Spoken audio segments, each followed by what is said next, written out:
भगवा तिलक है माथे पर, हिंदू मेरा नाम है, मन में भगवा तन में भगवा, मुंह पर जय श्री राम है। जी हाँ, इतिहास साक्षी है कि संतों ने ही हिंदुत्व को संजोया है, अपनी अस्थियों का धागा बनाकर शास्त्र ज्ञान का पिरोया है। इतिहास पढ़ लेना, रक्त से शब्द सजाए गए हैं, सिर कट गए लेकिन धड़ लड़ते रहे, तब जाकर हम हिंदू कहलाए।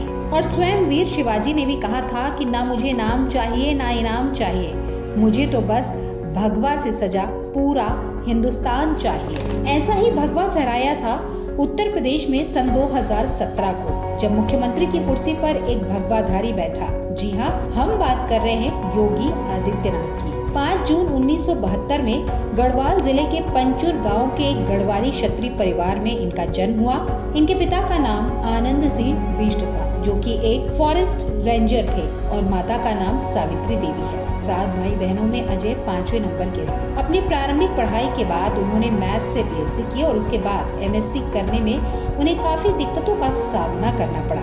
इसी दौरान गोरखनाथ पर रिसर्च करते हुए वे गोरखपुर पहुंचे। 1994 में उन्होंने पूर्ण संन्यास ले लिया। संन्यास के बाद अजय सिंह बिष्ट से वे बन गए योगी आदित्यनाथ। 12 सितंबर 2014 को गोरखपुर महंत बनाए गए और उसके ठीक 2 दिन बाद ही नाथ पंथ के पारंपरिक अनुष्ठान के बाद उन्हें मठ पीठाधीश्वर बना दिया गया। योगी आदित्यनाथ ने अपनी राजनीति की शुरुआत सन 1998 से की। 12वीं लोकसभा में वे सबसे कम उम्र के सांसद रहे, तब उनकी उम्र 26 साल थी। 1999, 2004, 2009 और 2014 में सांसद के रूप में चुने गए।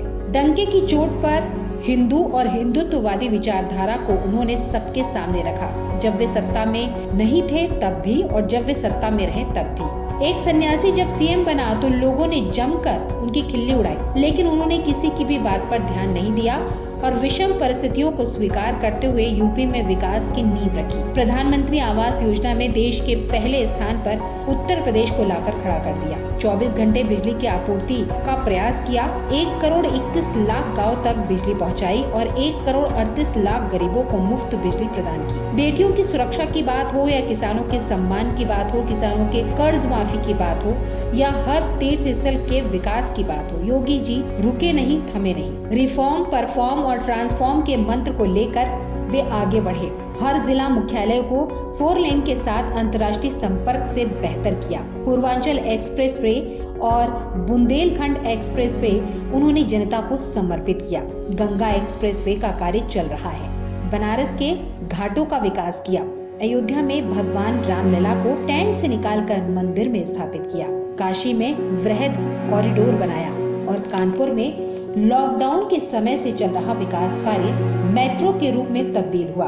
प्रयागराज कुंभ में अपनी एक अलग छवि बनाई और नमामि गंगे प्रोजेक्ट पर बेहतर कार्य किया। जहां लाभार्थियों को लाभ मिला तो वहीं अतिक्रमणकारियों के मंसूबों पर उन्होंने पानी भी फेर दिया। अतीक अहमद, आजम खान और मुख्तार अंसारी जैसे आताताइयों को सीखजों के पीछे ढकेल दिया। एक समय यूपी में इन आताताइयों की टूटी बोलती थी। इनकी वजह से जनता हलाकान और परेशान रहती थी। डर के साए में जनता जीती थी। बहु बेटियां घर से बाहर निकलने में कांपती थी। ऐसे सरगनाओं को न सिर्फ उन्होंने जेल में डाला, बल्कि उनकी अनैतिक तरीके से बनाई गई कोठियों को भी जमींदोज कर दिया। योगी आदित्यनाथ ने 3 साल में 3,526 नौकरियां युवाओं को प्रदान की, जहां सपा ने 5 साल में 2,05,000 नौकरी और बसपा ने 91,000 नौकरियां प्रदान की थी।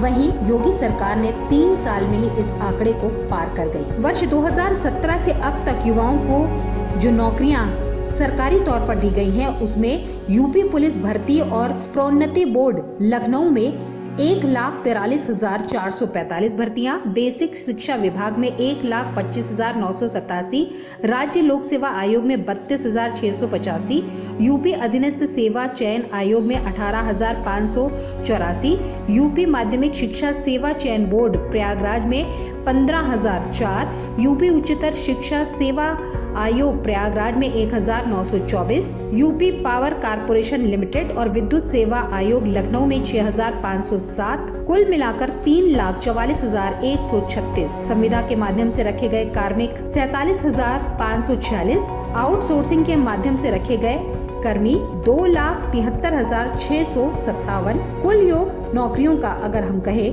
तो 6,65,339 और इसके साथ ही 85,629 नौकरियां प्रक्रियाधीन हैं। योगी आदित्यनाथ ने पुलिस कमिश्नरी सिस्टम भी लागू किया नोएडा और लखनऊ में। कोरोना के संक्रमण को रोकने के लिए और उसे नियंत्रण करने में देश का प्रथम प्रदेश बना। प्रवासी मजदूरों के रहने खाने की व्यवस्था हो या उनकी दवाई की व्यवस्था हो, साथ ही उन्हें मुफ्त राशन देने की बात हो, उनके रोजगार या स्वरोजगार की बात हो, किसानों के ऋण माफ किए और पश्चिमी यूपी में किसानों को सुविधाएं प्रदान की जो कि ऋण के बोझ के तले दबे हुए थे। साथ ही इस क्षेत्र में बेटियों को भी सम्मान दिया और सम्मान से जीने का अधिकार दिया। यूपी फिल्म सिटी का ड्रीम प्रोजेक्ट भी तैयार किया गया, उसका डीपीआर बनवाया गया। गौतम बुद्ध नगर में यमुना प्राधिकरण के द्वारा 1000 एकड़ में यूपी फिल्म सिटी का निर्माण किया जा रहा है, जो कि आने वाले समय में यूपी के कलाकारों के लिए एक बड़ी राहत है। एक सन्यासी होने के साथ साथ योगी जी बड़े ही क्रिएटिव माइंड के और मैनेजमेंट में बड़े ही अव्वल रहे।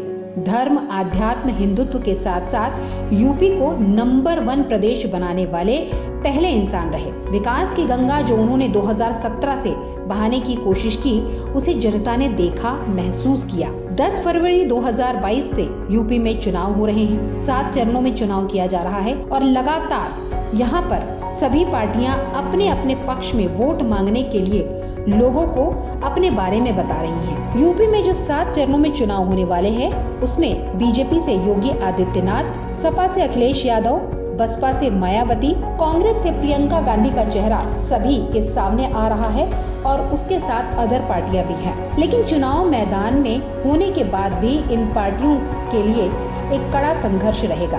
बीते 5 सालों में योगी आदित्यनाथ ने जो छवि जनता के बीच में बनाई है, उसे मिटा पाना विरोधी पार्टी के लिए संभव नहीं है। योगी ने जिस तरह धरातल पर कार्य किया और जनता के हित में कार्य किया, वो अपने आप में काबिले तारीफ है। धर्म, आध्यात्म के साथ उन्होंने टूरिज्म को भी आगे बढ़ाया। अयोध्या की दीपावली हो या देव दीपावली की बात हम करें, उसे जानने के लिए और देखने के लिए न सिर्फ भारतीय बल्कि 7 समुंदर पार से लोग आते हैं और साथ ही साथ इससे टूरिज्म में भी बढ़ावा होता है। ये एक सन्यासी होने के साथ साथ योगी जी ने बड़े ही क्रिएटिव तरीके से धर्म, आध्यात्म और टूरिज्म को एक दूसरे से जोड़ा।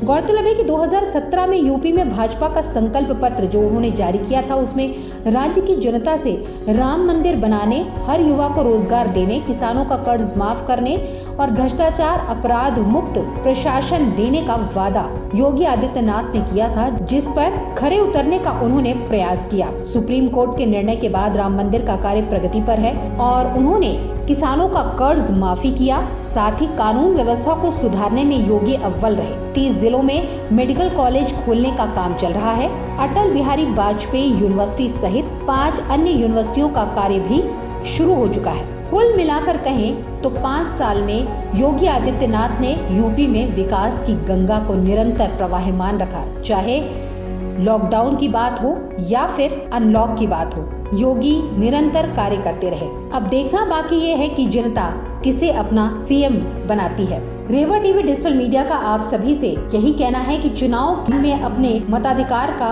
प्रयोग करें और किसी भी लालच या द्वेष में आकर वोट ना दें, बल्कि जो आपके हितों की रक्षा करे, विकास करे, उसी प्रतिनिधि को आप अपना वोट दें। लेकिन वोट जरूर दें। खासकर जो लोग यूपी से बाहर रहते हैं और जॉब करते हैं या फिर बिजनेस करते हैं, उन सभी से एक अपील ये भी है कि एक दिन पहले आकर वोट जरूर दें और अपने मताधिकार का प्रयोग जरूर करें। साथ ही कोरोना अभी गया नहीं है, इसलिए मास्क पहनिए, सोशल डिस्टेंसिंग का पालन कीजिए, लेकिन चुनाव के इस महासमर में अपने मताधिकार का प्रयोग जरूर करें।